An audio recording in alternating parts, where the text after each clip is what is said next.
Can't decide and torn between a romantic, comedy, action, or an indie film to watch for the weekend? Well. Golden State Media Concepts Movie Podcast is your ultimate guide to the latest movies. Join us as we dissect the latest on the blockbusters. It's the Golden State Media Concepts Movie Podcast.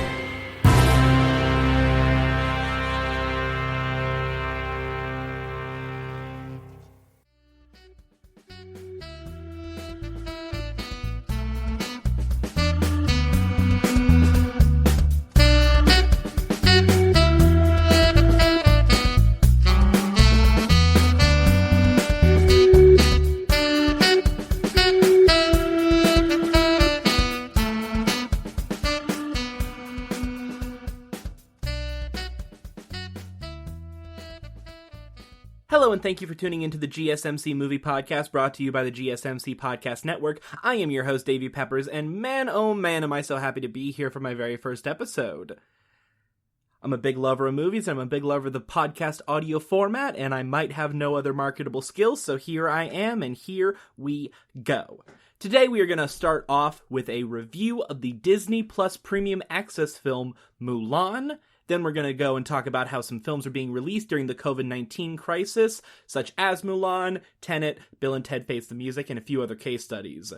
Then we're going to do some news on The Batman, Mission Impossible 7, Coastal Elites, and some other films that are being made and potentially released in the middle of this COVID-19 stay-at-home pandemic, because it's a really interesting new facet of the industry, how people are going about it in new and exciting and sometimes successful and sometimes unsuccessful ways. And then, if you like what we're doing and you stick around to the very end of the show, I will be offering my personal top 20 favorite films of all time, give you guys a little bit of a chance to know me in the way that I know best, which is movies. Is that sad? I don't know. I can't afford therapy. So let's go ahead and get into it, and let's do a review and a discussion of 2020's Mulan, which was recently released on Disney Plus as a premium access title for $30 in addition to your traditional $7 or $8 a month Disney Plus fee. Directed by Niki Caro, the filmmaker behind McFarlane USA and the 2002 independent hit Whale Rider, Mulan is, for better and for worse, a remake of the 1998 Disney animated classic, both of which were taken from the Chinese folk story The Ballad of Mulan. It stars Yifei Liu in the title role as Mulan, alongside Donnie Yen, Zima, Jason Scott Lee, Yosan An, Ron Yuan, Gong Li, and a completely unrecognizable Jet Li, who I did not know was in the movie until 2 days after I saw it. And maybe I'm tipping my hand a little bit too much as to my general feelings on the film, but the most interesting thing about this new Mulan is its release schedule, nothing to do with the actual film itself. It was originally scheduled to be released earlier in this year. It was one of the many posters that I would walk by on my way into seeing a movie. Films like A Quiet Place Part 2 or Fast and Furious 9, I would say, ooh, can't wait to see that. Ooh, can't wait to see that. Ooh, Fast and Furious 9 is going to be ridiculous, and I'm so excited. And over the next few months, starting to see those release dates change, those films get delayed or pushed, some into VOD, some into 2021, and some into the indefinite TBD status. Mulan was one of those films, and it was recently released in some international countries in theaters where movie theaters are more generally open, but in the United States is available exclusively on Disney Plus, as mentioned, for an extra $30 charge. And while there have been some criticisms and some praises for the $30 upcharge, with some people saying, oh, it's how they're making their money back, and some saying, well, why would I pay $30 to see a film in a theater? And some people saying, well, it costs $70 to take my family to go see a movie in the theater. Paying $30 for the same film just at home is still a steal. And while I understand that it can be a little frustrating, especially for people watching films by themselves, to be asked to pay $30 when they would ostensibly be paying $11, or if they had one of the theater subscription packages, which, if theaters ever open up again, you should absolutely get. It's a fantastic deal. Would be paying pennies or dollars to go see it. And yes, I am delving a little bit heavily into the release structure of the film because I don't like this movie. I did not care for this film at all. Not at all. I just didn't think it was terribly impressive. The most impressive thing about it is the fact that I'm watching a brand new day one $200 million blockbuster on my television. And that does give a strange feeling, a feeling of peeking behind the curtain in its own interesting way, partially because Mulan had its hands somewhat forced by these delays. While films like Jungle Cruise or Black Widow have been delayed, Mulan was stuck in its 2020 spot. And films are starting to have to find other avenues because the schedule can't be pushed back forever.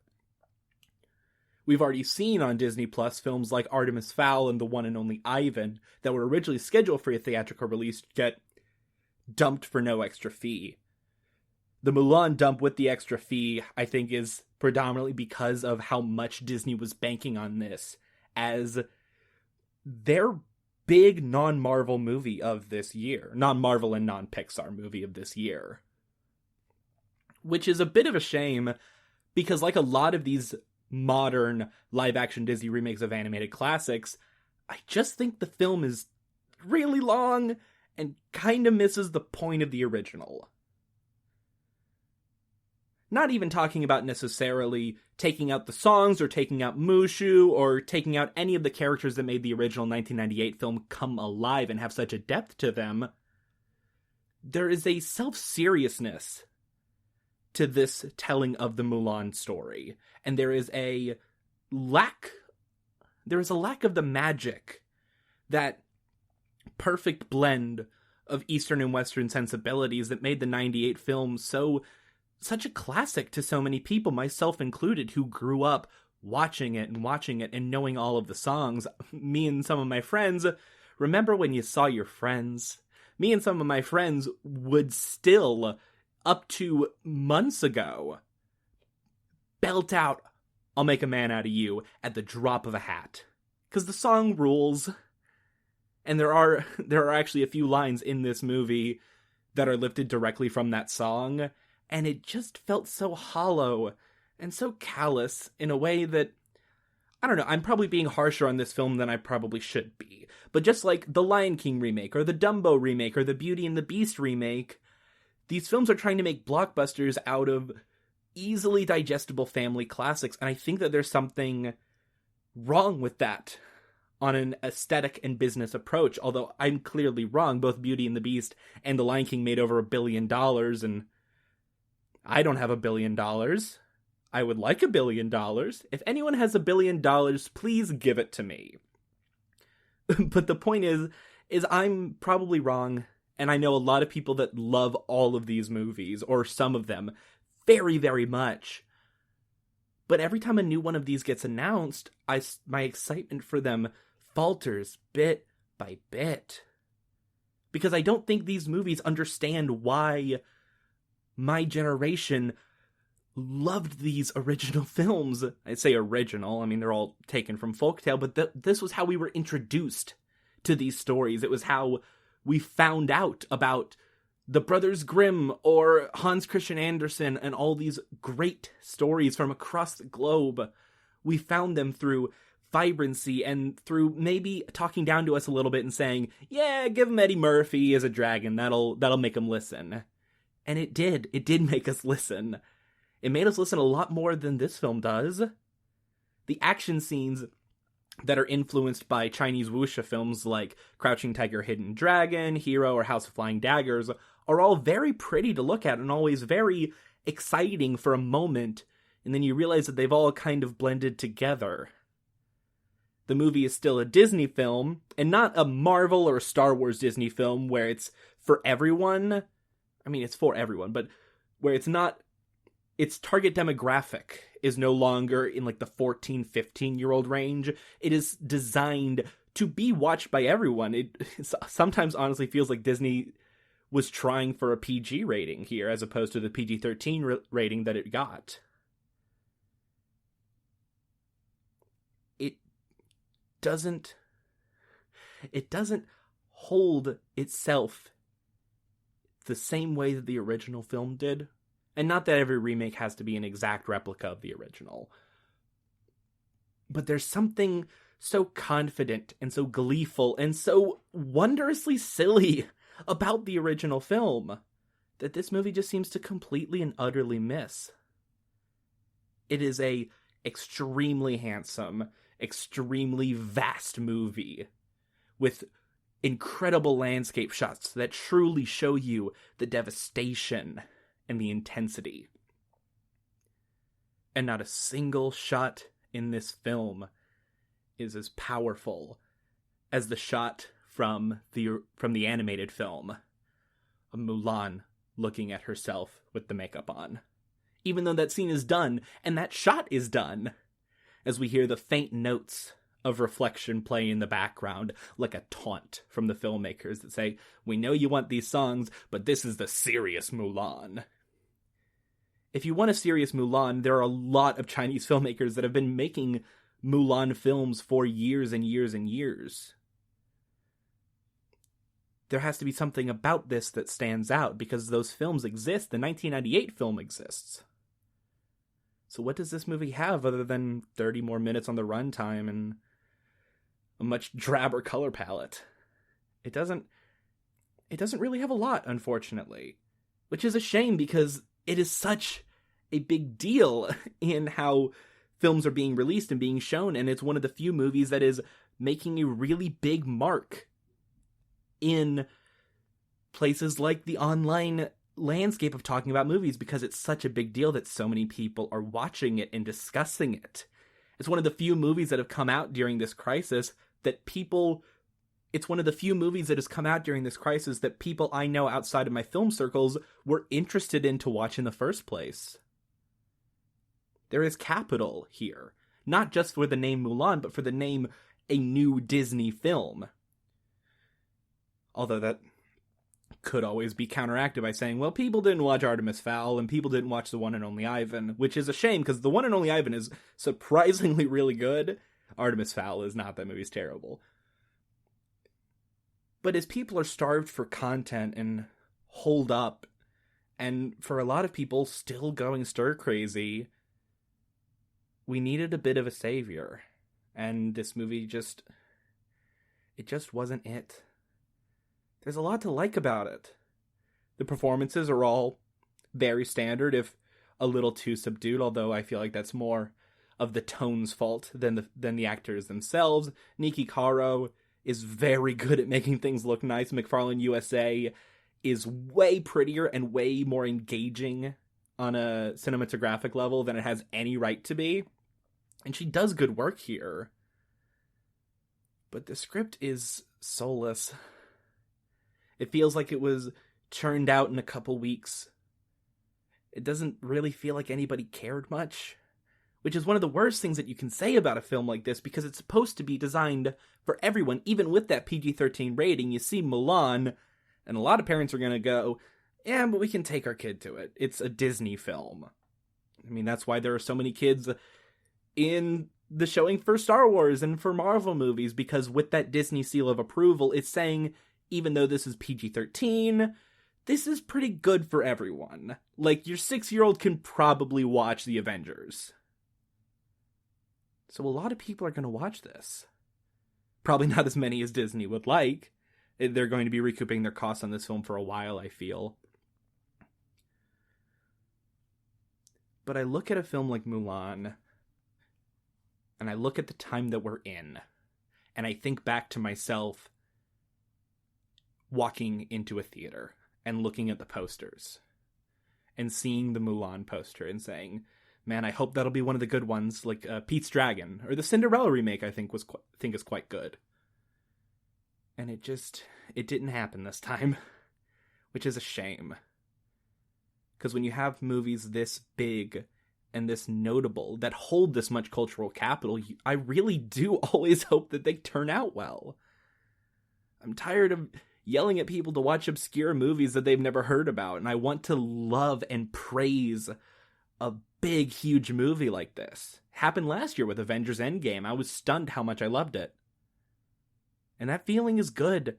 It doesn't feel good to be the person in the back saying, well, actually, that really popular thing that a lot of people watch and a lot of people connected with, it's actually bad and I'm really smart because of it. Like, that's not fun.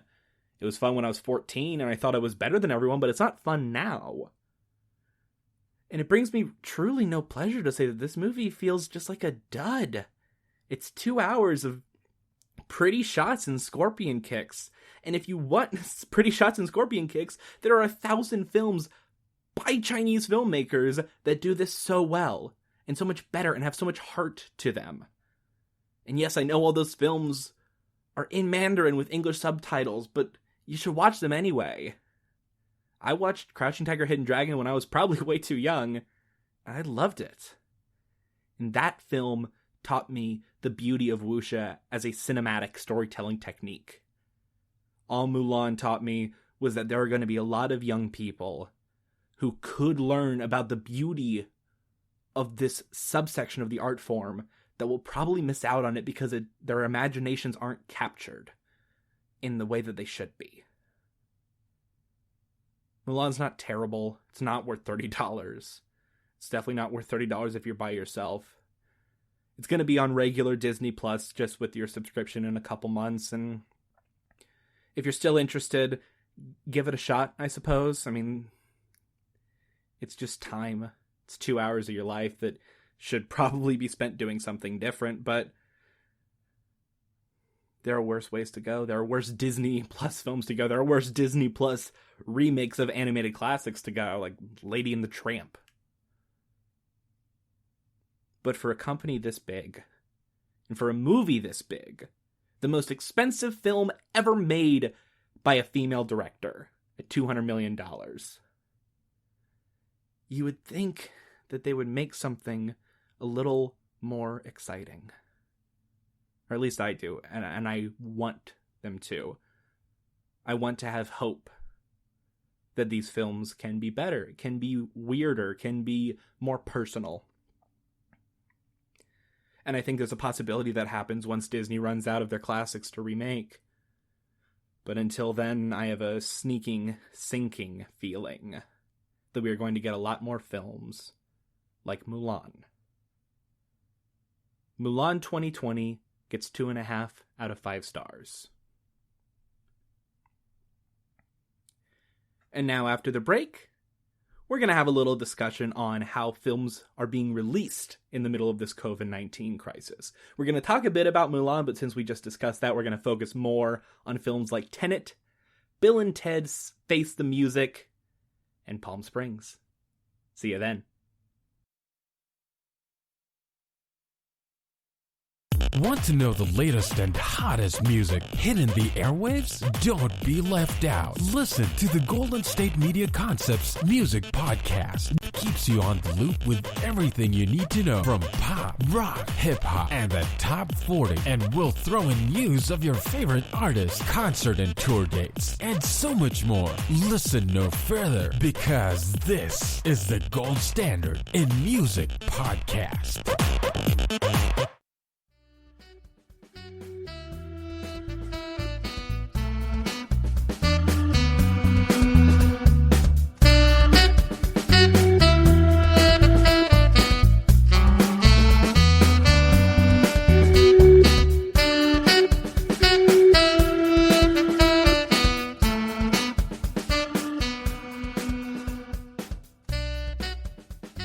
Welcome back. And so let's move on from 2020 Mulan to 2020 Mulan and other films. I'm kidding a little bit. So for this part of the show, I want to talk about how films are being released and the release schedule of things coming up in the midst of the back half, fingers crossed, of the COVID-19 pandemic and crisis. So as we know, for a couple months, theaters were completely shut down everywhere. The only movies being released were movies on VOD or various streaming services.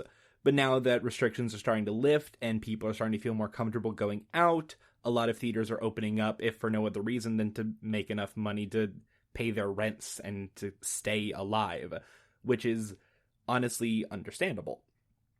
Now, while I personally have not been back to a theater and do not plan on going back to a theater until it is safe. A lot of people are. I say a lot. It's not a lot, but it's enough. This past weekend, Tenant, the new film by Christopher Nolan, was finally released in wherever theaters are open. I live in Nashville, and I keep getting ads on YouTube that movies are back in Nashville. And while it's an incredible sentiment, and I miss movies, I miss the theater, oh so very incredibly much, it feels a little pandering and a little, I don't know, it doesn't feel genuine. And part of that is knowing how much Nolan and Warner Brothers have pushed Tenet to be the big film that brings theaters back into the limelight. But it feels hollow to me. And it's also a little bit funny, considering that a few weeks prior, the Russell Crowe film Unhinged tried the exact same thing, tried to do the, yeah, you're a real man, and you went to go see Unhinged in a movie theater, even though the film was simultaneously released on VOD and isn't terribly good. So that kind of leads us to an interesting question. If a film wants to release in this part of 2020, what do you do? And no one's really come up with a proper answer. On the business side of things, the problem with the Tenet release is that not enough people are going. Warner Brothers is refusing to release any official box office numbers as of the time of this recording, but it's estimated that the film made around $20 million in its opening weekend. Which doesn't sound terrible, but for a film that cost $200 million and is from maybe the only director who can almost like clockwork guarantee hundreds of millions of dollars on his name alone on completely new properties is extremely disappointing. Inception, a notably difficult to pitch movie. Interstellar, a 3-hour-long, overly romantic science fiction film. And Dunkirk, a movie with no lead character, about a war, about an event of a war that people generally don't remember, all made an incredible amount of money just on the words, a film by Christopher Nolan, the director of the Dark Knight trilogy. He gets everyone to come see his films. And so it's understandable that they want this to be the thing that brings everything back together, but it clearly hasn't. And I think a lot of that is due to, for the most part, a refusal to release the film in drive-in theaters, which have been making a bit of a comeback as they are safer, although a lot of drive-in theaters don't show up for everyone. Not everyone has a car, and not everyone's in a place where they can go to one. The nearest one to me is over an hour away, and that's like a whole day of work. I have to put on pants. I haven't put on pants in so long. So long, y'all. So if the Tenet strategy doesn't work, then what's the proper move? You could do the Unhinged route, where you are asking people to go into theaters, but you're also having the VOD release. You could do something like what the recent Bill and Ted Face the Music did, where they have a small theatrical release, but the big push is for its VOD. And I think that has had a lot of positive effects on both the amount of people who have seen the film and the general reception. Of course, I would like to live in a world where the reception to a film has absolutely nothing to do with anything other than the quality of the film, but objectivity kind of doesn't exist, and I would be lying if I said that I didn't feel better watching Bill and Ted Face the Music because I knew that they were taking the proper steps and going through the proper channels and trying to make it as accessible as possible and not shaming anybody for any reason. And then there's the VOD. As mentioned, there is the Mulan surcharge, and films like Trolls World Tour and The King of Staten Island have just had traditional VOD releases for around $20 or so. Although those have started to kind of go out of favor recently. And then there are the streaming films, things like Charlie Kaufman's I'm Thinking of Ending Things, or the upcoming Trial of the Chicago 7, or HBO Max's An American Pickle or Unpregnant. Some of these films were designed to be released on these platforms, but they all kind of meld together in this homogeneous blend, if you will, now that everything can just be seen on the same screen at the same place.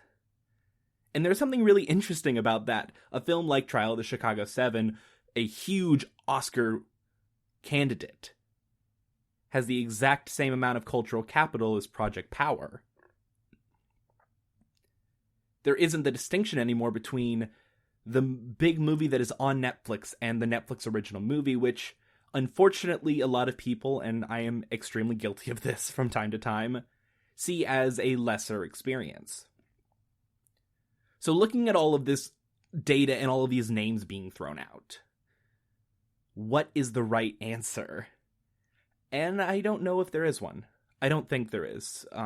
I would love it if everything did the Bill and Ted route, or even the Mulan route, or the I'm Thinking of Ending Things Trial of the Chicago 7 route, where everyone can see it and not feel pressured to leave their homes, especially for people in the industry of discussing and analyzing the art form.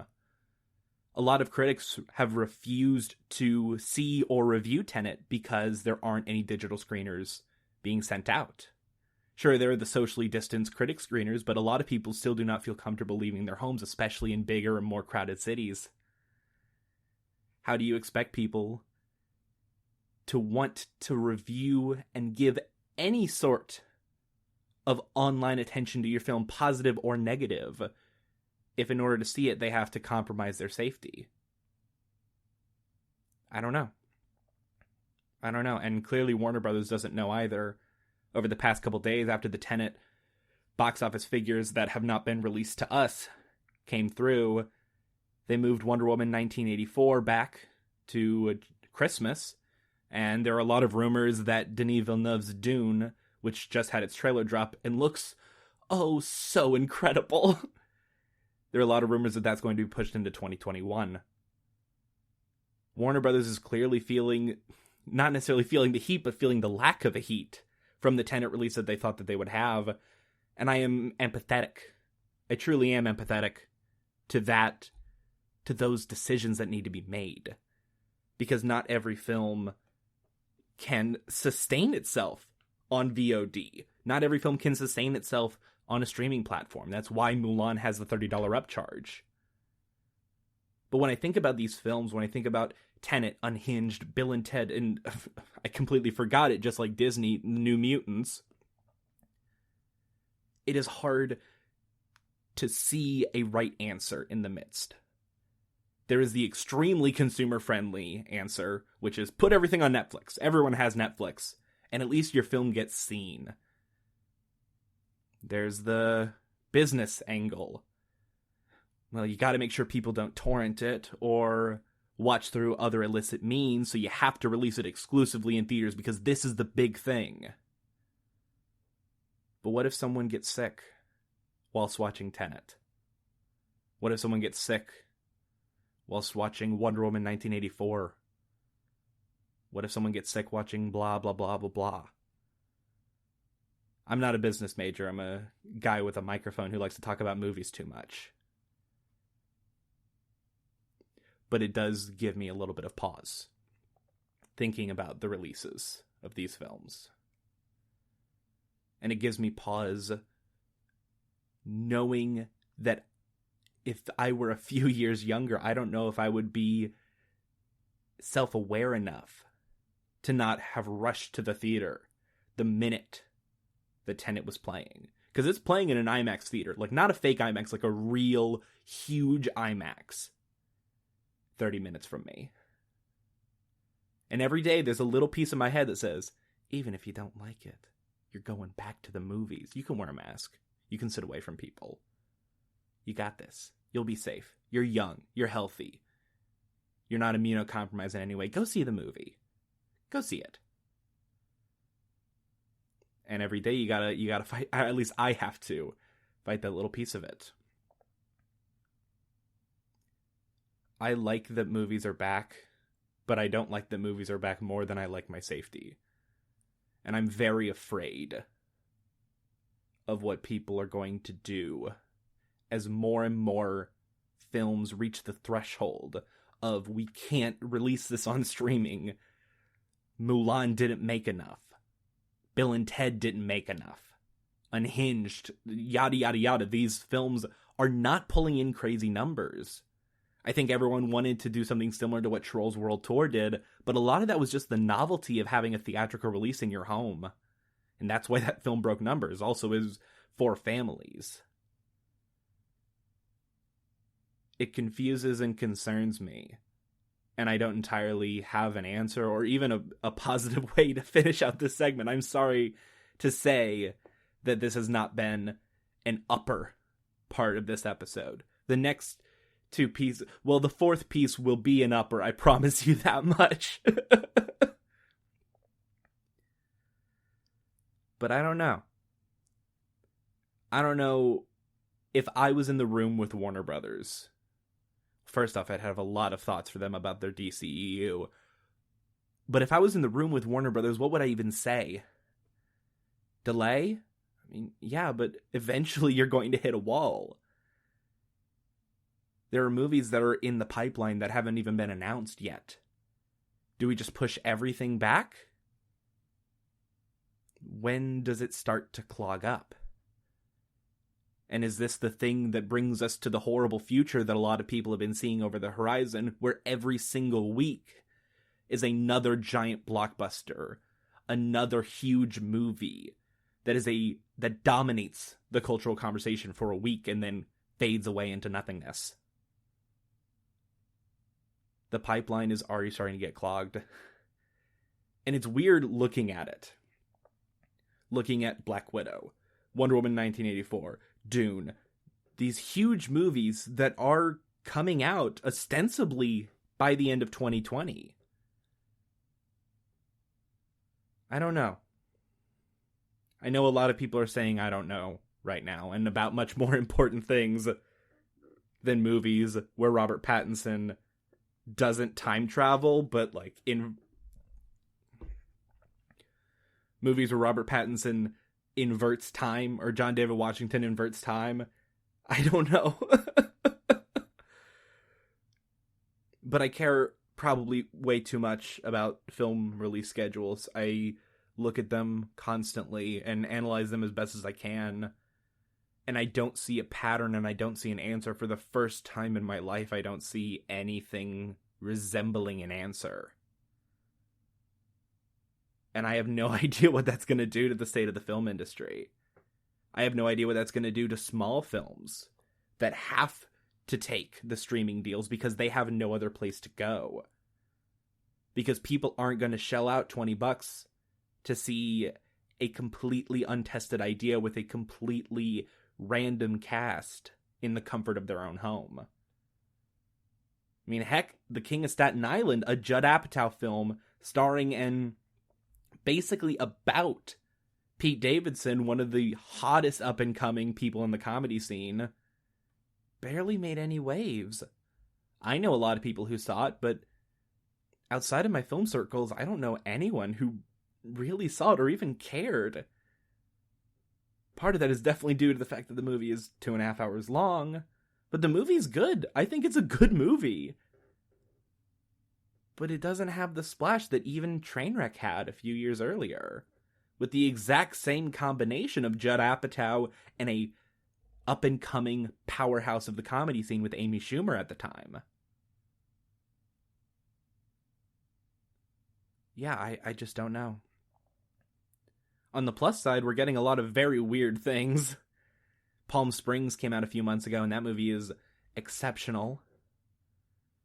And then there's the Project Powers, as previously mentioned. First Cow and Never, Rarely, Sometimes, Always. These beautiful independent films that are beloved by those that see them, many people still having them at the top of their 2020 lists, got completely washed away. People didn't care. And they shouldn't have to. There's so many things to care about that your entertainment, it is understandable to only focus on the things that you know are going to be surefire hits. Hey, Bill and Ted is back. That'll be good. That'll be something nice. Yeah, we can pay for that. But something like Palm Springs, no, it's good that it's on Hulu. We don't have to pay for it. We already have Hulu. And it works, and people love it. People love Palm Springs, and they should. Palm Springs is awesome, and Bill and Ted is awesome, and Never, Rarely, Sometimes, Always is awesome. But the difference is the price and the format and the watchability and the amount of people willing to talk about it. Would I pay $50 to see Tenant in my home? Maybe. I don't know. I know a lot of people who would, and I know a lot of people who wouldn't. And I also know that a bunch of terrible cam rips of the movie are already online, which is far worse for Warner Bros. And Christopher Nolan than if they just released it on VOD, but something, you can't stop that. That's going to happen anyway, which is somewhat reductive logic considering the reasoning why they were so stuck on the theatrical experience. Thank you for listening to me talk and ponder and pontificate about that for probably a little bit too long. I apologize for bringing the mood down, but now I'm gonna bring it back up. Was that too fast of a switch? I don't know. I'll try and gradually get there. So up next, we want to divert from the movies being released right now to the movies that are being made now, because a couple films are restarting production, and I want to talk about the complications and the absolute successes and insane lengths that people have been going to make their films in the midst of this. And then after that, I'll give you guys my personal top 20, tell you all a little bit about myself, and I'll send you on your way. So stick around. Thank you. Tired of searching the vast jungle of podcasts? Now listen close and hear this out. There's a podcast network that covers just about everything that you've been searching. Hey! The Golden State Media Concepts Podcast Network is here. Nothing less than a podcast bliss with endless hours of podcast coverage. From news, sports, music, fashion, cooking, entertainment, fantasy, football, and so much more. So stop lurking around and go straight out to the Golden State Media Concepts Podcast Network. Guaranteed to fill that podcast itch. Whatever it may be. Visit us at www.gsmcpodcast.com. Follow us on Facebook and Twitter, and download us on iTunes, SoundCloud, and Google Play.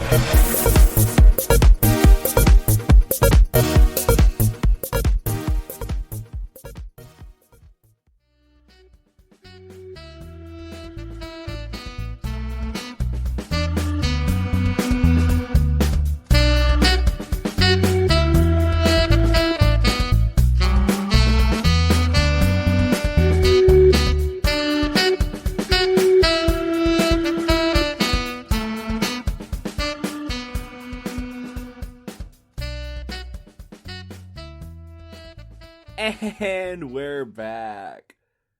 Let's jump forward in time a little bit. No longer talking about movies that are being released right now. Let's talk about some of the movies that are being made right now during this unprecedented time, because there's a lot of really interesting stuff going on, some good and some bad, with what the film industry has been doing nowadays. So this is going to be more of a news segment, I suppose. But a specific news. Only news that pertains to the topic and is interesting. Let's do it. Probably the biggest piece of news that has been coming out recently around a film that is being shot right now is on Matt Reeves' The Batman with Robert Pattinson. And the biggest piece of news that has been coming out of this is that someone on the set of The Batman has contracted and come down with COVID-19. And for about a day or so, we didn't know who it was, but we knew that the set was being shut down and the proper safety precautions were being taken. And then we found out that the person who got COVID was the Batman. Yes, Robert Pattinson did test positive for the coronavirus. There is no reason, at least right now, to believe that he will not make a perfect recovery. But it is interesting that in a environment that so demands perfection right now on this topic and in this way, that maybe the single person most important to the health and safety of a set, both in a physical and somewhat metaphorical sense, can get it. and can be exposed and can have to quarantine. It's interesting and a little bit upsetting, I think, looking at this and kind of having to grapple with the knowledge that unless exceptional and somewhat unrealistic measures are being taken, it is difficult or impossible to properly make a film during this time. Even outside of the super professional shoots, having a bunch of people in a room, running lights, running sound, running camera, it is risky. And a lot of people are having to deal with the fact that maybe that risk is worth it, and maybe it's not. It's a lot of insurance money to take care of all of this, to take care of all of these people. The hundreds and hundreds of people all sweating in a soundstage. That's a lot of people to keep track of. That's a lot of little gaps in the machine, if you will. Or, of course, you can just completely go bonkers and basically create your own private country to make a movie like Tom Cruise is doing. Yeah, so Tom Cruise, America's favorite wild man, because he just kept wanting to shoot Mission Impossible 7, rented a boat. He rented a boat and put everyone on it, away from the world, so they could make their movie. I sound a little dismissive, and I really shouldn't be. This is the funniest, weirdest, most banana bonkers thing I may have ever heard of a film doing. And to be fair, the other 9 out of the top 10 most banana bonkers things have also all been done by Tom Cruise, filming the Mission Impossible movies. But yeah, he's just secluded everybody. It's really, really funny. Just knowing that there is a big old boat out there with just a bunch of famous people, all that are about to do insane stunts and feats of exceptional resilience and survivability. And I'm gonna watch it so many times, and it's gonna be so much fun to watch.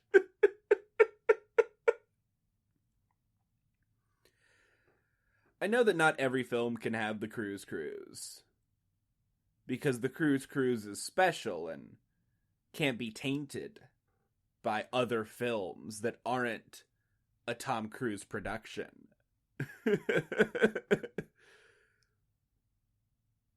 But it's such a weird idea, right? There's definitely a zombie movie where a bunch of people, led by a famously charismatic man, get on a boat to get away from the zombie virus, and it still somehow gets on, because that's how movies work. Like, that has to exist, right? I know Survival of the Dead was on, like, a little bit of an island, and that's close enough for me. We're going zombies on this one, folks.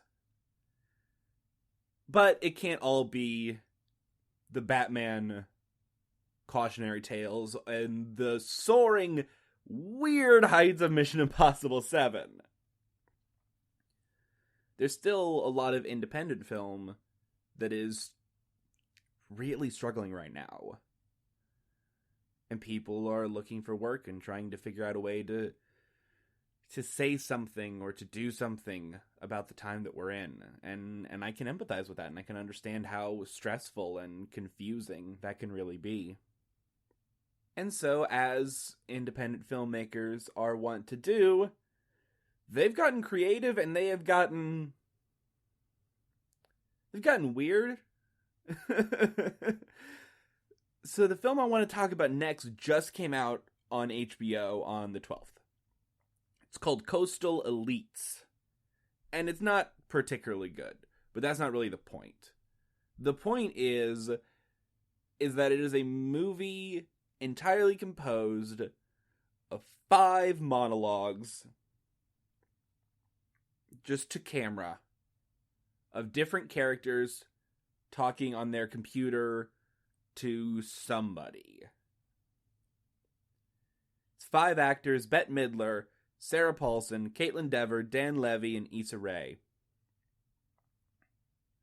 All delivering 15 to 25 minute monologues.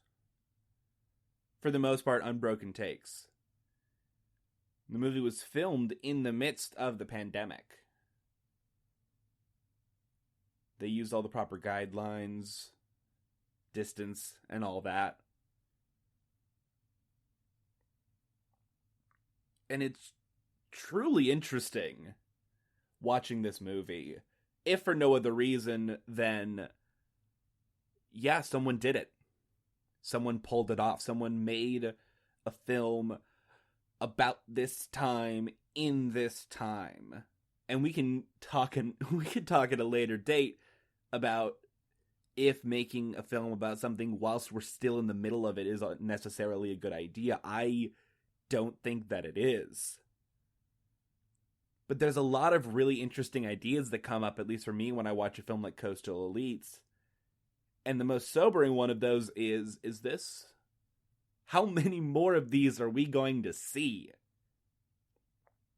How many more Zoom movies, for lack of a better term? We already have found footage. What is the Zoom movie, then? Oh no, we're gonna get a Zoom found footage movie, aren't we? Oh no, Unfriended 3, here we come!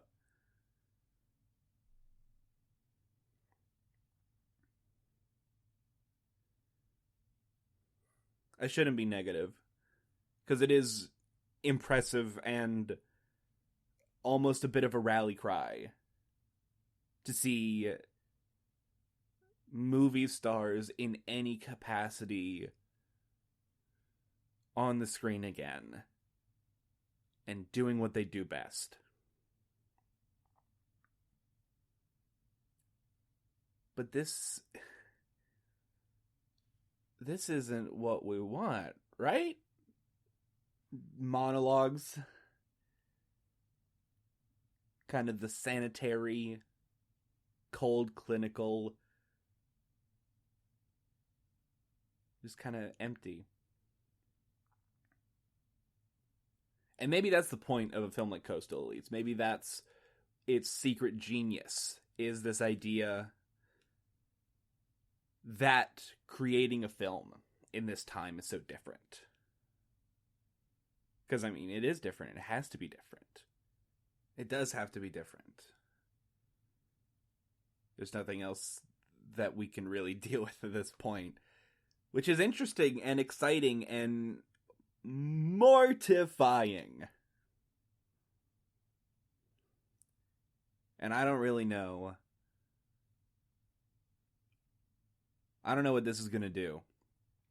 I think we're going to have to get really comfortable watching a lot of movies about Zoom calls. Most of those Zoom calls are probably going to be haunted. And we're just going to have to deal with that, I guess, for a little while. Which is a bummer, and I understand that it's disappointing. I mean, there were a ton of jokes online right when this all started saying, oh God, can you imagine the quarantine romantic comedies we're going to have to watch when this is all over? Every film student in the world is just tip-tapping away at the typewriter in their brains. And yes, as a film student, oh, absolutely, that typewriter has been tip-tapping away for about 6 months now. But I do the honorable thing, and I take those ideas and I swallow them, because no one needs to see those. But there is one very weird shining light that I want to talk about. I say shining light, I don't even know if this movie is good. I don't even know if I'm going to like it. Because I don't generally care for Sam Levinson, the filmmaker behind Assassination Nation and the HBO series Euphoria. When Euphoria Season 2 stopped production because of the crisis, Sam Levinson made a movie in secret. And in the middle of July, he announced that the movie had been shot. He teamed back up with Zendaya, his star of Euphoria, and John David Washington to film Malcolm and Marie, a movie written, shot, and presumably at some point edited and released inside of the pandemic using safety protocols. Now, even though I'm not a huge fan of Levinson, I admire that he is a very weird filmmaker and a very weird storyteller that does not hold back for any reason. So I look at a Sam Levinson COVID-19 film, and I can't help but think it is the exact opposite of something like Coastal Elites, a Jay Roach COVID-19 film. Not to be mean to Jay Roach, the Austin Powers movies are good. The first two are good. The first one is good.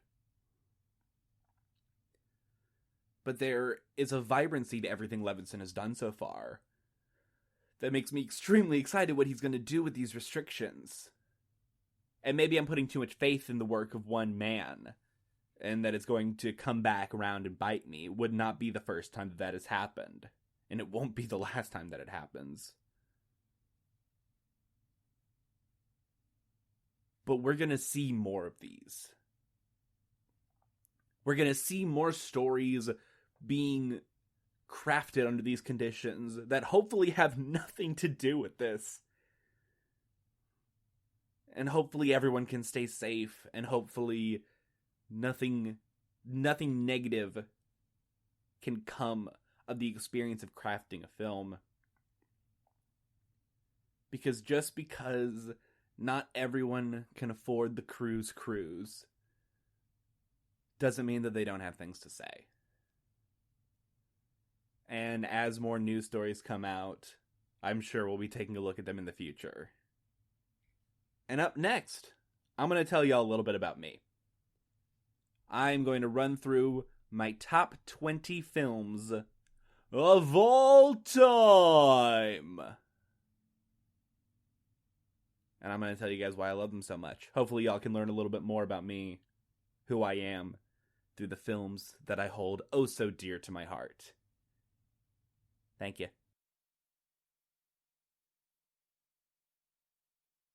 Watching TV has changed over time. Streaming has become the new norm. That's why Golden State Media Concepts television podcast dives headfirst to the world of cord cutting. Want to be on the loop of what's hot in Netflix? Or if it's not a preference, what about original shows in Hulu? We've got you covered. Join us as we fill in the blanks and talk about movies to stream and what show you should be binging. This is the Golden State Media Concepts television podcast.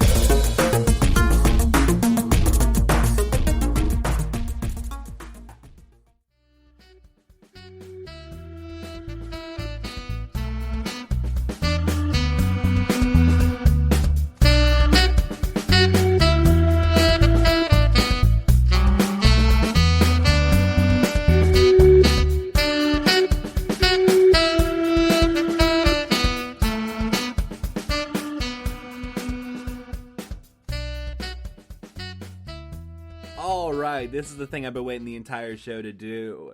Because this is my first episode, I wanted to take this final segment to tell you guys a little bit about me.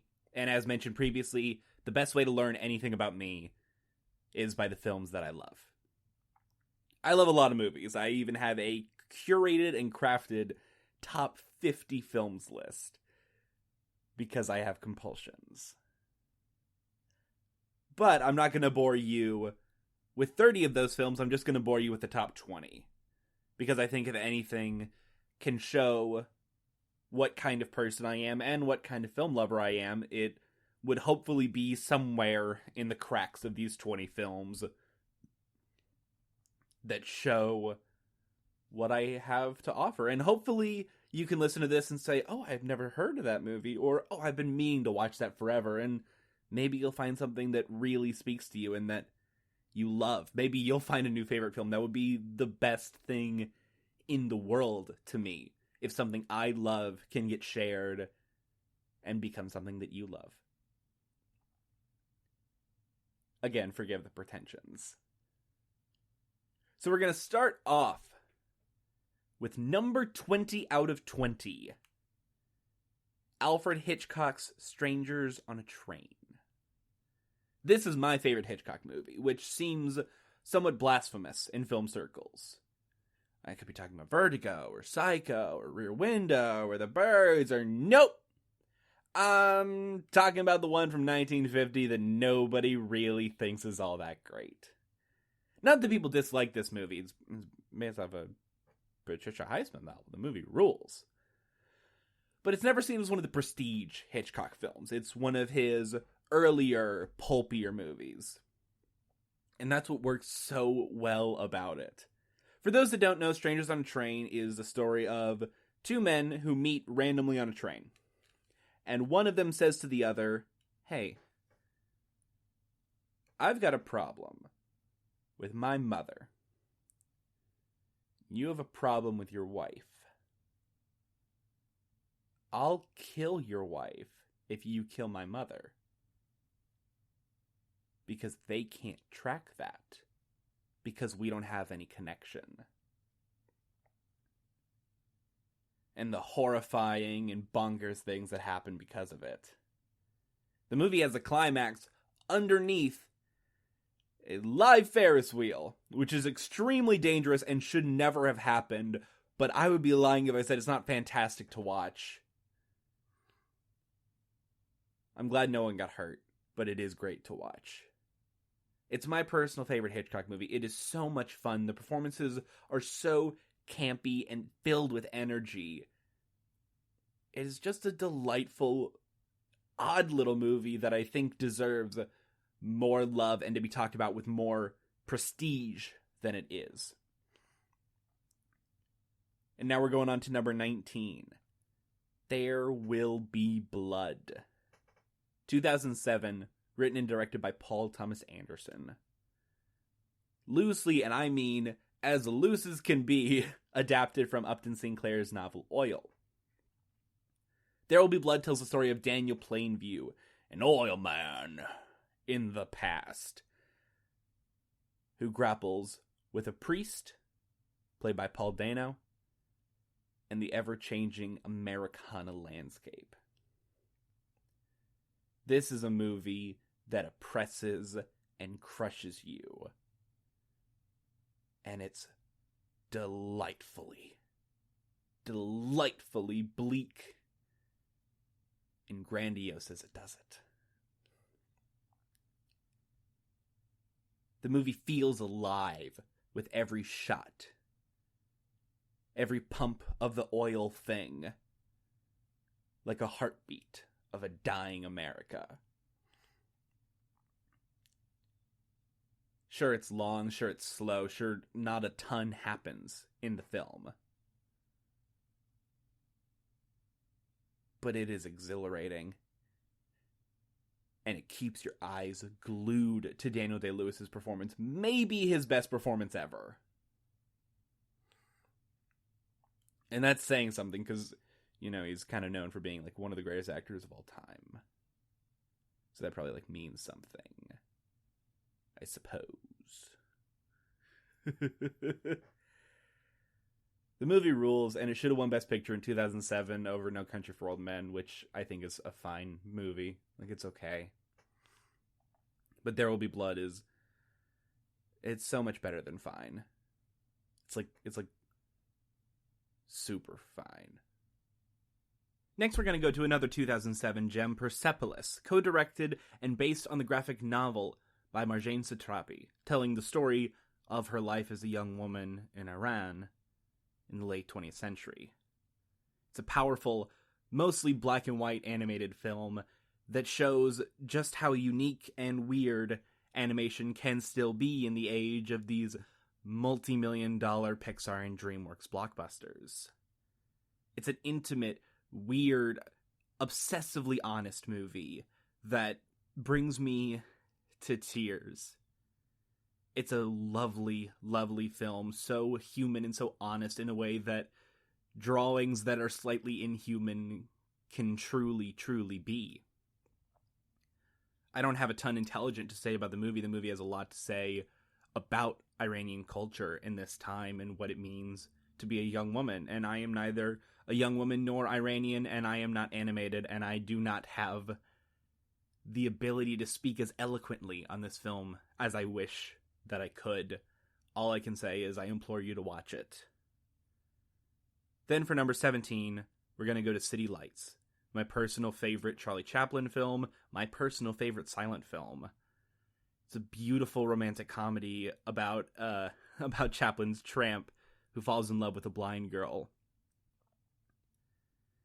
And the ending to this movie, it's cliche and it's stupid and it's basic and it has been copied and refined 1,000 times by 1,000 filmmakers to come in the wake of the silent era. But it's so beautiful. And it's so wholesome, and it's so pure, and it's so simple. It's a hilarious movie. The boxing scene has me in stitches, even now as a jaded 22-year-old, and having seen the movie countless times. Going on to another comedy for number 16, we have Ferris Bueller's Day Off by John Hughes. First time I saw this movie, I was, I think, 8. And I just fell in love with Matthew Broderick's performance, with Alan Ruck's performance as well as Cameron. I probably related a little too much to Cameron. Some of my friends definitely saw some Cameron in me when I was growing up. But the film is freedom. It's freedom and it's joy. And it is an unwilling, it is a refusal to not just conform, but to even consider conformity to be a realistic option. It is joy for no other reason than joy. It's Oscar Wilde's theory of aesthetic. If it looks nice and it feels nice, then it is good. And it doesn't have to mean anything, really. I think that's why a lot of people take Ferris Bueller specifically as a film to be overly deconstructed or to find holes in. The theory that Ferris isn't real and it's all in Karen's imagination, etc. Because it's not a film that means a lot. It doesn't have a ton on its mind. It just wants to be. And usually I hate that sort of thing because I like meaning. And maybe it's because I saw it so long ago and have such fond memories of it. But Ferris Bueller's Day Off is one of the few films that really gets that for me. And it's one of the few films that make me sit up and take the world a little less seriously. Number 15 is Taxi Driver. It is a very cliche film bro pick, and it has definitely been soiled a little bit after the release of the very similar Joker. But it's just good. Martin Scorsese's good at his job, y'all. He knows what he's doing. It's an amoral crime satire. I'm not entirely sure what sort of movie it is. It has a lot to say about politics. It has a lot to say about culture. It has a lot to say about rage. But unlike a film like Joker or Falling Down, it seems to use and condemn that rage as best as a movie can for its own protagonist. And I like that. I like movies that don't let their protagonists off the hook. For number 14, we have Akira Kurosawa's High and Low. It's 2.5 hours of people talking about stuff, and it's awesome. A Japanese businessman's son gets kidnapped by accident. We're looking for the other guy's kid. And it just is riveting. There is a shot in the movie that is burned into my brain forever. Pink smoke. I still see it sometimes when I close my eyes. It's so pretty. It's so fiendishly pretty. Now we're going to get to things I can talk a little bit more intelligently about. Number 13 is Eternal Sunshine of the Spotless Mind, written by Charlie Kaufman and directed by Michel Gondry, starring Jim Carrey and Kate Winslet. I love romantic comedies. I really do. Like, I'm not even doing a bit. I think they're awesome. They're so much fun, and they always make me cry. But this is one of the ones that's, like, supposed to make you cry, and it does it so well. And it hurts to watch, and it feels life-fulfilling to watch. Like all of Charlie Kaufman or Gondry or Spike Jonze's films, all of this era of creators, it taps into something about the collective subconscious that few films have ever really been able to do. When this movie won Best Original Screenplay, the audience clapped. No one cares about the screenwriters, not even screenwriters. But it had such an impact on people, and it meant so much to them. It feels individual and made for me, just like it feels individual and made for the person next to me watching it. It's a Universal picture. I don't think it's by Universal Pictures, though. Number 12 is easily, far and away, the most recent film on this list. Blindspotting. Written by and starring David Diggs from Hamilton and Raphael Casal. When I first saw this movie at the Nashville Film Festival in 2018, I was mostly just disappointed that the festival hadn't gotten Sorry to Bother You, which came out the same year. But I knew David Diggs from Hamilton, and I like Hamilton. So I said, sure, we'll go see this movie. And I walked out of the theater 90 minutes later, like my chest had been gripped in a vice for an hour and a half. I wouldn't shut up about the movie for months until it finally had a wide release, and I still am not shutting up about it to this day. It is one of the defining films of American cinema for me. Every line of it should be discussed and dissected and thought over and studied as filmmaking, as sociology, as a political reflection. It's not a subtle film, not at all. But it has an energy and a vibrancy to its every single line that feels shocking to me. As someone who has seen a very large amount of movies considering his age, it is hard to shock me. Most of the movies on this list are like this because they are the films that shocked me when I was young. Or like teenage era. But this gave me that feeling again as a young adult.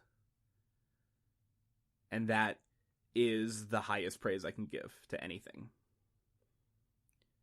Number 11 is Let the Right One In by Thomas Alfredson, based on the novel by Jean Ajvide Lindqvist, which is my favorite novel.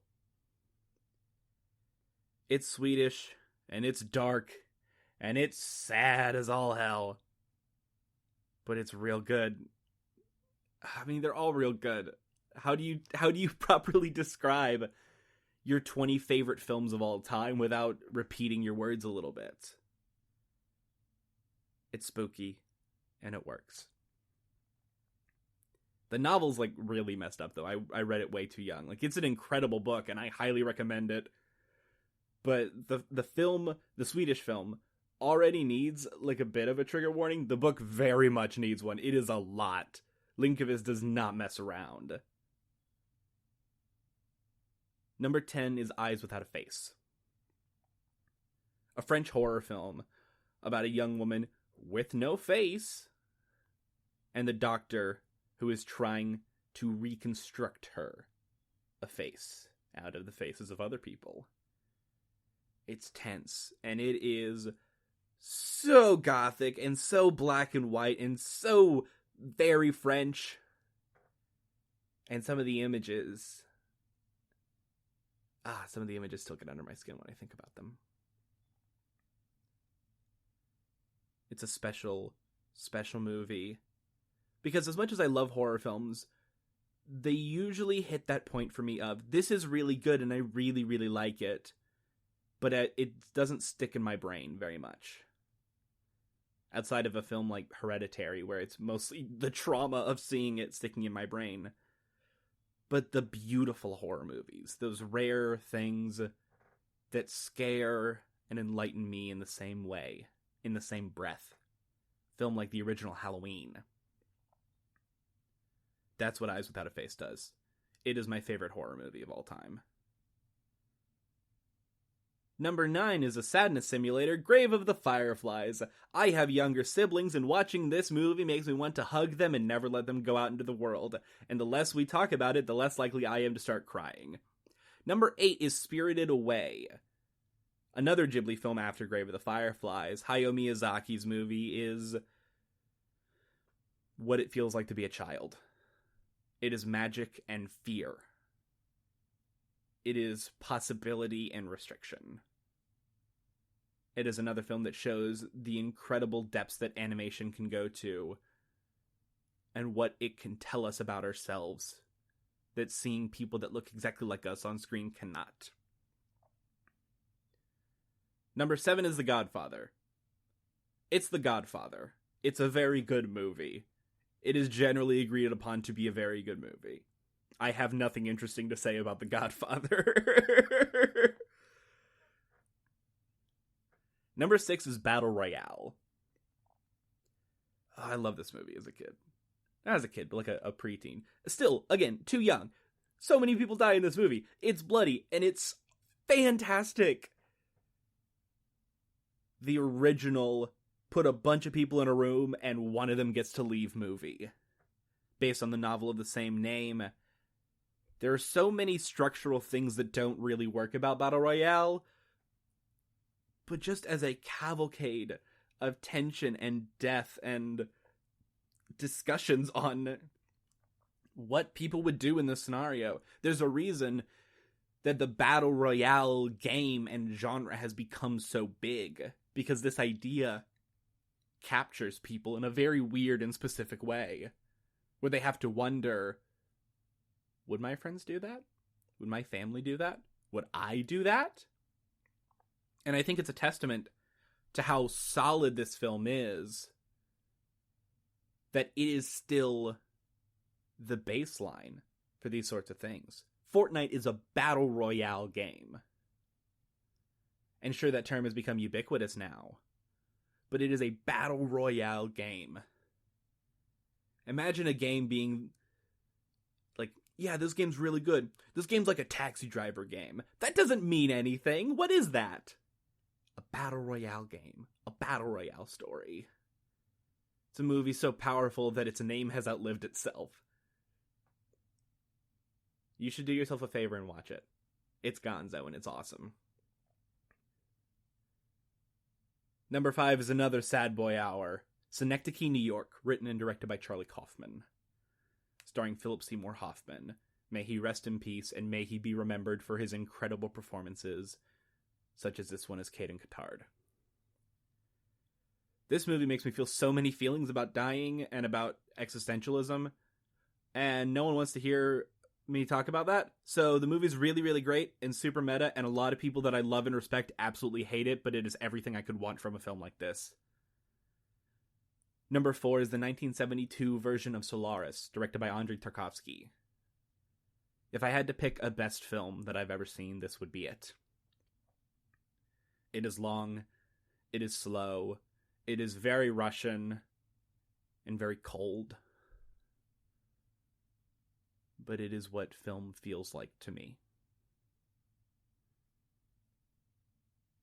Feels like learning. Feels like needing.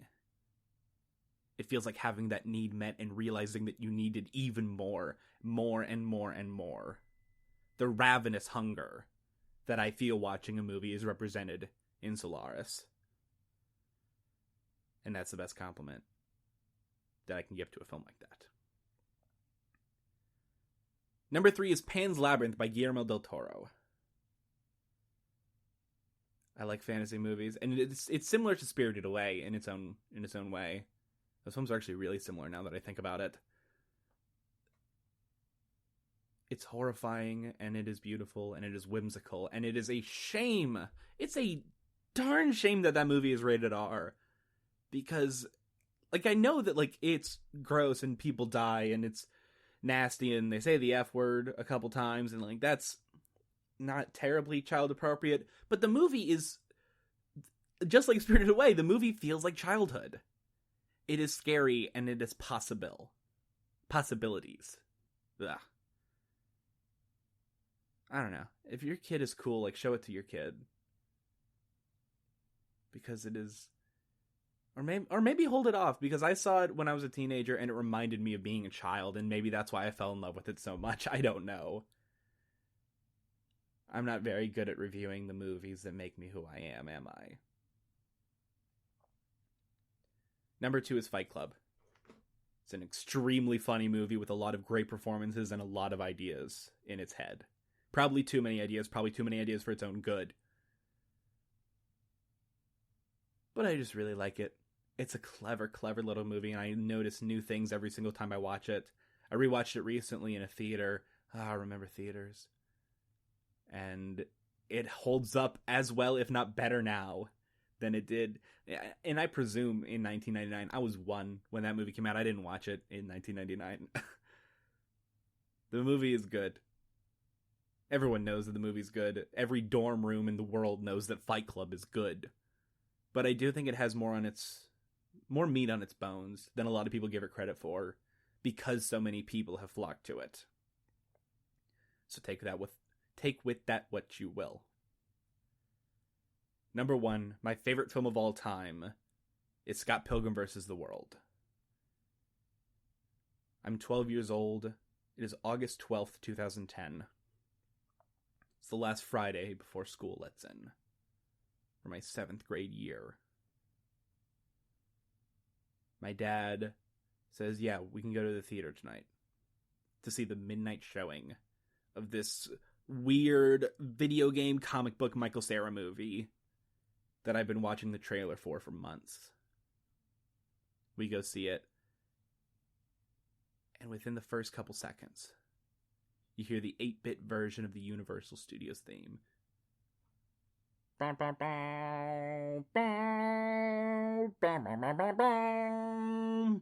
bum.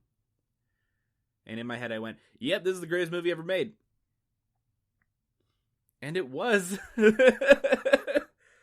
I've seen this movie 50, 60 times. I don't know. I can recite practically every line of dialogue from it. I own all the soundtracks. I own all the comics. I own the video game. And maybe it's just youth, and maybe it's just nostalgia. But I have never seen anything, film, television, novel, game, whatever, that has made me as happy as Scott Pilgrim vs. the World has.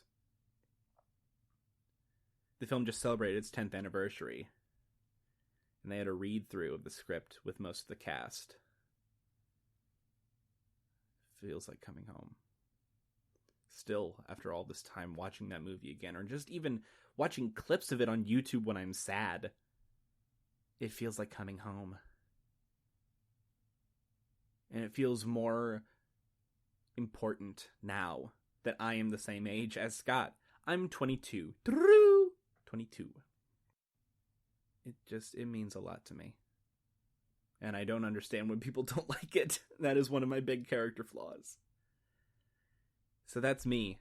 That is Davey. That is who I am, and I hope that none of the movies that I have mentioned as being so near and dear to my heart have offended you. And if they have, well, I don't have anything witty to say, because that's a very uncomfortable position for both of us to be in. And I don't know what to do about that, because conflict scares me, and that's why I watch movies. Thank you guys for listening to me ramble for an hour. Hopefully you learned a little something. Maybe you found something you want to watch. Maybe you found something that you realize you don't want to watch. I don't know, I feel like I learned a few things. And that's what it's all about, isn't it? Thank you for listening to the GSMC Movie Podcast, brought to you by the GSMC Podcast Network. I would like to ask that you please remember to subscribe to the show and write a nice little review that really helps us out. Also, if you can please follow us on Facebook, Twitter, and Instagram. Helps us out too. Thank you. Have a good night.